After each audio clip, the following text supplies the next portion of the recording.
So here we are with the great Sunny Little at your new-ish driving range. What is the sort of inspiration behind this development project? Well, my inspiration comes from, I feel, that what golf gave me, in the sense that it gave me all of my life skills. And playing golf in America for so long as a professional, I've found out that my organization in the States, the LPGA, Ladies Professional Golfers Association, gives back. It is an association, non-profit, and we train very early as players, and when you join that organization, to give back. And the LPGA, just so you know, from the background, probably since 1981, they've put 500,000 girls through girls golf, and that's all walks of life and kids off the street, and gives them a direction, and it offers, the organization offers many different ways to become a business person. And that's what I'm doing back in South Africa, is to take golf and use it as a platform for higher education. It's been a small project in the sense because I am hands-on, and the city of Cape Town has awarded me this amazing diamond in the rough driving range here, and I have a lease with them, and we're upgrading it, and I'm able to train out of here. It's open to the public, as you know, and but I also use it to train my girls. I work with Prestwick School in town, and we've trained almost 70 girls now over a period of 4 years. It's 27 sessions a year. That's all we can afford, but they come every Wednesday, and what we've done is we take girls, young girls, because I don't mix. I do not train boys, not because I don't want to, but from their backgrounds. You don't mix them both at such young ages, especially learning to play golf. So I train only girls, and so I think it's up to 70 now that we've put through this program. And my frustration is that I don't have the finances to get bursaries for them, to get them into better high schools. And I can't tell you, the more frustration I have is that most of your top high schools here for girls do not have golf, which to me is unbelievable. Because if you look at all the schools overseas, most girls' high schools, they have golf. So we really need to change that one.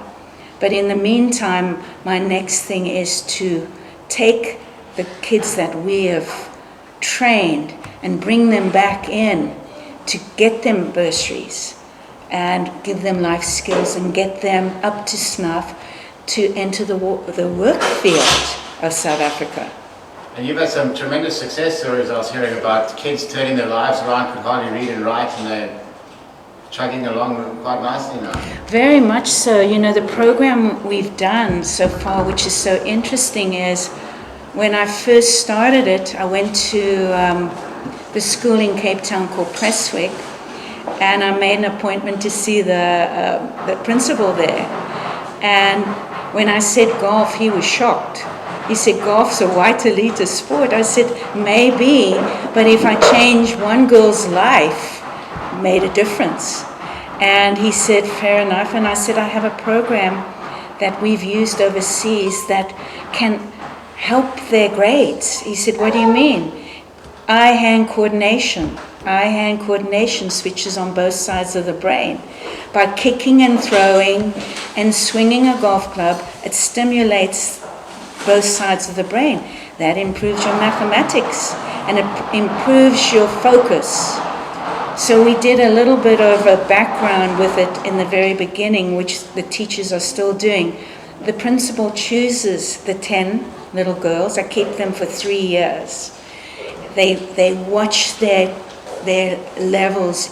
Once they go into our program, they pay attention to the grades of our youngsters. And it's remarkable. I don't think we've ever had a failure.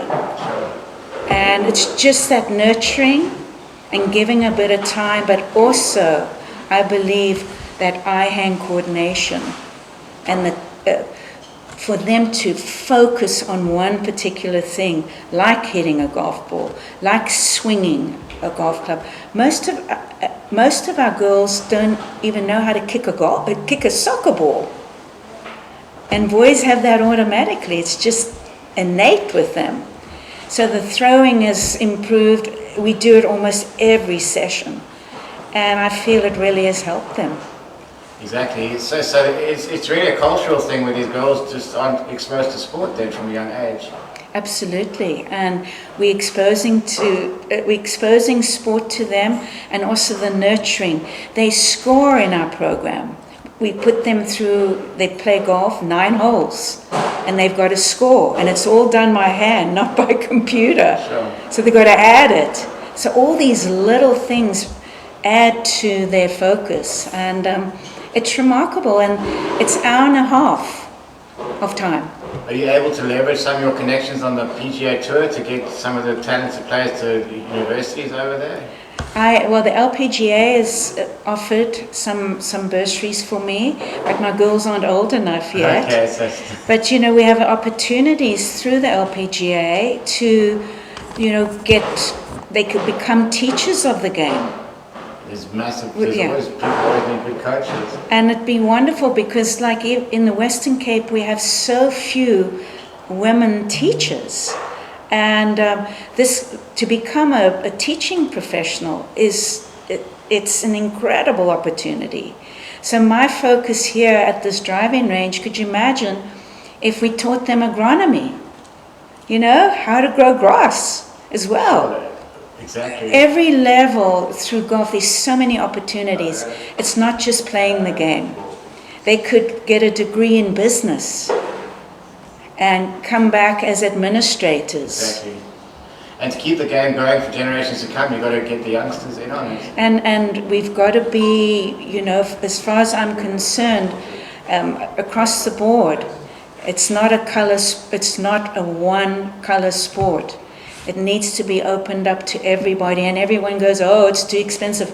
Do you know that all my clubs that I use here are all donated? Golfers give back. Most of my golf balls here are donated to the little, the Sally Little Center for Excellence. And people that come here to play, to hit balls, are flabbergasted when they see my kids. And if people want to give back to you, what's the best way for them to donate clubs, balls, and that sort of things to you? Well, they bring them here, Bring them to the range. and what we offer, everything that is donated, we either sell it here for reasonable prices, and all that money goes back into my kids behind me here. Exactly. Able to give them whatever they need. And golfers are great with that. A lot of guys come here and hit balls, and then they have 3 or 4 balls in their bag. They just hit it out onto the field, and we take it in. Because we need over 3,000 golf balls on this field, constantly. Exactly. So, 4,000 if I'm playing. well, so my big step is really to follow this path from primary school all the way through high school, and these kids will have an opportunity going through our program to have a vocation. And are they playing in the holiday tournaments? Is it the better players? Not yet, no. Not yet. They're not good enough yet. Yeah. And what happens is when they go to high school, they leave, and that's my problem. Yeah. I should have them from the time high school, and when they're ready through high school, they would be playing in all these tournaments. Yeah. Once a week, they get to hit balls, and if you see their swings, it's wonderful. Yeah. It's amazing how they pick it up quickly. And as an 11-year-old growing up in Cape Town, what sort of support did you have besides your father, who was a big inspiration, I hear? I feel the only inspiration really has come from, most juniors. It comes from the the family playing the game. But like for me personally, I've got a couple of girls that live in town that I want to take to Metropolitan now as they're 12 years old. And they've got this background and they'll become junior members. That's my ambition, is to get every girl that I train through the game and be interested in wanting to play it when they're older. That's the way you grow the game. And the kids that have been exposed to the program, what's their feedback? They love it, but they can't play because they go to high school and high schools don't have golf. It's crazy. It's a vocational sport. Yeah, yeah. Did you see golf? I go to Rondebosch and stuff. It seems a lot more multiracial. Are you seeing the game changing? Oh, very much so. And it will change more and more if we get youngsters in. Exactly. You know, when you look at my driving range here, it's multiracial, totally. Yeah. And they bring in their kids. The hardest thing for me to find, actually, is to find a female golf teacher here that will come on a Saturday morning. I've got 10 little ones that want to learn. And it doesn't have to be a female, but it's really hard to find male instructors that want to train youngsters. Big gap Interesting. in the market. Yeah, it's huge. Exactly. And why did you decide to come back to South Africa? You got dual citizenship, don't you? I have both, but my whole thing for me is, you know, I'd retired, and for me, I just feel that I was sitting in America and I wanted to make a difference. We had done so much work with junior golf through the LPGA. I felt I needed to give back to my country. So that's what I've done. Exactly. And going a little back to your playing days, Gary Player described you as a Tiger Woods coming through the ranks. What separated you from the pack as a youngster? Who can tell? You know, people ask me, when should I turn pro? You know, Sally, when's the right time? You never know. But for me, I felt I'd won most of the South African amateur events that I could. And where was I going? And I felt that I wanted to go and beat Americans. And I looked at all of these players, you know, we only had magazines then, and I felt I could take them on. And so I took the plunge. The only place I went to was the US, and I wound my way up through the ranks. It wasn't easy. I mean, I did have the ability, but to be there on your own, you know, we didn't have internet, we didn't have phones, but to be there and leave your society was tough. But the LPGA was very, very open, and to have a foreigner, they had very few foreigners at the time coming in, and I was welcomed, and I built myself up. It took me, I was Rookie of the Year the first year, 71, I played 8 events. That's it. And then I thought, oh boy, I was going to be so good. And boy, did I learn my lesson. It took me 4 years to win. But I was learning. You know, that's why we're losing so many opportunities here for young girls by not having golf in high school. Because all the high school players now in America are ready to turn pro. They're so good with the competition. Have you got to the root of why there's no golf in high school? I have no clue. I don't think it's been proposed. And you've got to start with primary. You don't start with high school. Yeah. And I don't think South Africa's thought about it. I know you've got one fantastic Pretoria Girls High, have fantastic players out of there. They've got opportunities. Our girls that are going now from here to try and turn pro, they don't have enough competition. So they're behind the 8 ball. Because girls of 15 are shooting 15 under par in the States.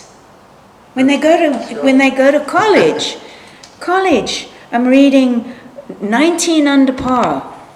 The top college team, one girl shot 19 under, and not off the ladies' tees. So the competition is just unbelievable there. How big is the tour now compared to 71 when you started? Well, the difference in 71, there were only 60 players. Now they're at max, 140 players, 45, that's all you can have to get around a course.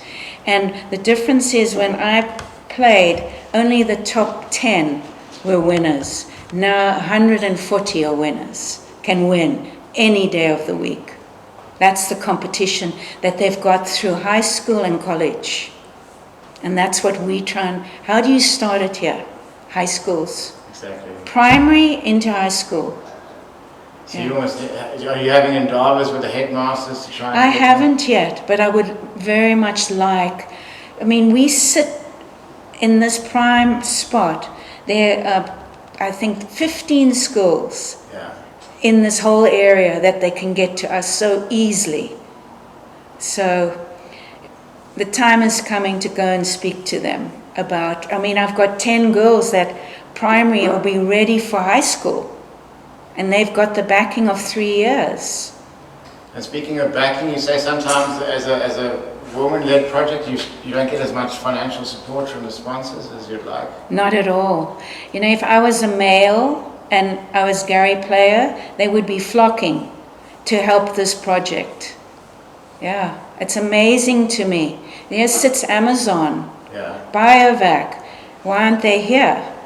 You know? Speaking of Amazon, with the River Club going, is that good for your business? It's been phenomenal for our business, in the sense people didn't realize that we were here and understand we're all grass. We don't have mats. Exactly. We pride ourselves in being a center. It's not a driving range. We've just put in a new putting green. Bunkers have just gone in, and you can see how groomed it's starting to look. So we're well on our way. We're getting a number of people like yourself coming to hit balls here, and we're getting consistently the same people coming back because they see what we're doing here, and our balls are good. Exactly. Yeah. It's all good. And then 2 majors and 15 victories in total, and then you had an illness. Do you think that really, were you at your prime when you got sick, or were you coming off it? Definitely, it was in my prime. I had female problems in endometriosis, 3 surgeries, and it was right in my prime, and I never was the same player when I came back. But I had a wonderful career. I did win my last major in '88, but I didn't have the consistency that I had in '83, '84. That's quite a long career, from even with an illness, 16 years at the top. I played 28 years. 28 Huge. years. But 15 real, you know, top, I think I was in the top 7 for many years. And you had a few doozies with Laura Davies. That must have been quite entertaining. She was an amazing player and hit it so far. And I actually beat her in the major in Canada. And she, I mean, it was in '86, it was her first year. And she out-hit me by 70 yards. That was a doozy. But fun career, really great career. And did you have any other problems that Gary had with the political situation and heckling and all that? Definitely. I was boycotted all through the early 80s. I tell everyone I was number 2 in the world, and our last event is in Japan every year, and it's co-sanctioned with our tour, meaning that money counts, the money list counts, just in that one event, not others. And I was number 2 and flew to Japan, and they said, you're not allowed to come in, we're boycotting you. So I turned around and left, and I went from number 2 to number 7 in the world in 1 week. And that kept me out of 4 invitational events at the end of the year, because they only took the top 5. That could have been you as number 1 on the money list. Hectic. And it wasn't pleasant, but it's difficult when you're young because you don't understand. And I wasn't a political person. I just wanted to play and compete. Yeah. So I had armed guards with me in many events, walking with me. Yeah. And young girls interested in golf, or what's the best way that they can They need to talk their daddies into speaking to their schools about bringing golf into their schools. I'm serious about that. Ask for it. How proud would the father be if their child, their daughter became a superstar? Exactly. Yeah. There's a lot of money in the game now as well. Yeah. Absolutely. Anything else? Sure. And advice. I mean, golf's such a mental game. Laura was out hitting you, but you still beat her. What is it between the ears, golf? Well, as you know, you drive for show and you putt for dough. Exactly. So I had the all-around game, and putting was one of my fortes. So you can beat someone who hits it further than you, but you can't be intimidated by it. So it's 18 holes, and you can get them. There's more than one way. There's more than one way to win, and it is a mental game. Yeah. Yeah. Thanks very much for your time, Stanley. It's lovely, lovely. Thank you. Still want to fall off your feet, though, eh? I was trying to stay on the I'd inside. like you just to work on balance. If you fall off your feet, it means you're swinging too hard for your power. Exactly. I mean, once in a while, you'll see a pro fall off their feet Yeah. when they're going for it, hitting a green, par 4 in 1. But they keep their balance, and that keeps the straightness of a shot, because you've got talent.